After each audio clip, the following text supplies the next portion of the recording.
सोचिए, एक माँ अपने शरीर की मिट्टी से एक बालक गढ़ती है, उसमें प्राण फूंकती है और वह बालक बन जाता है पूरे संसार का विघ्नहर्ता, ज्ञान और बुद्धि का देवता।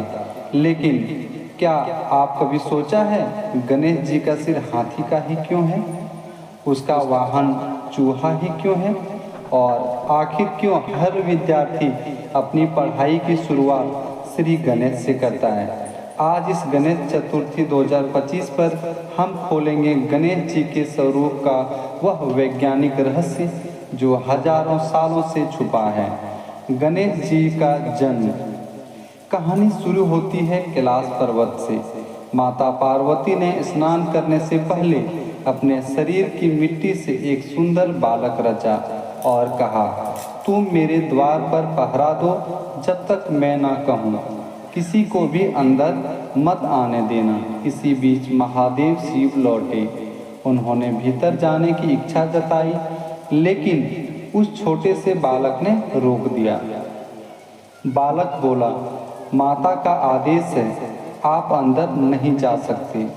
देवों के देव महादेव भी उस क्षण रुकना पड़ा, परंतु क्रोध और संघर्ष इतना बड़ा कि अंत में शिव ने उस बालक का सिर काट दिया।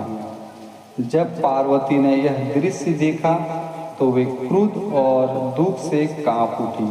उन्होंने संकल्प लिया, यदि मेरे पुत्र को जीवन ना मिला तो मैं सृष्टि का नाश कर दूंगी। और तभी शिव ने देवताओं से कहा, उत्तर दिशा की ओर जाओ और पहले जो जीव दिखे उसका सिर लेकर आओ। वह जीव था हाथी और इस प्रकार जन्म हुआ गजानन गणपति बप्पा का। लेकिन दोस्तों, यह केवल कथा ही नहीं, गणेश जी का हर रूप में छुपा है एक वैज्ञानिक संदेश।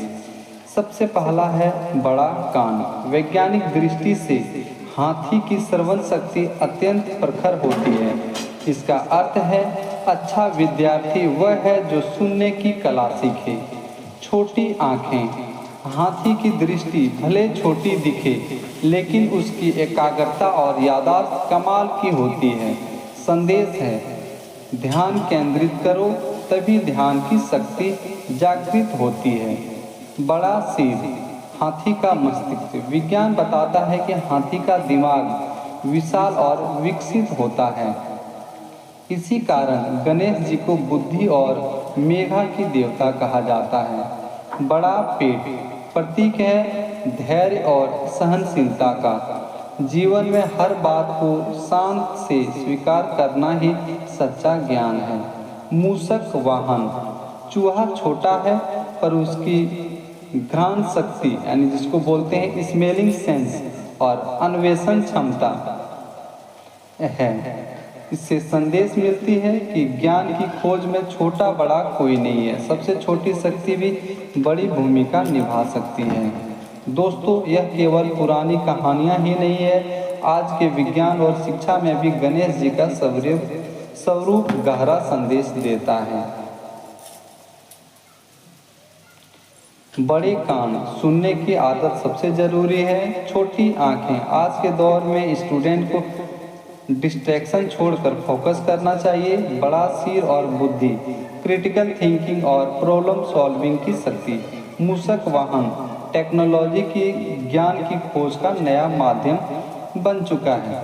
यानी गणेश जी का हर रूप ज्ञान और विज्ञान का संगम है। तो जब भी आप गणेश जी की प्रतिमा देखें, याद रखिए कि यह केवल पूजा का रूप नहीं है, बल्कि एक संपूर्ण शिक्षा प्रणाली का प्रतीक है।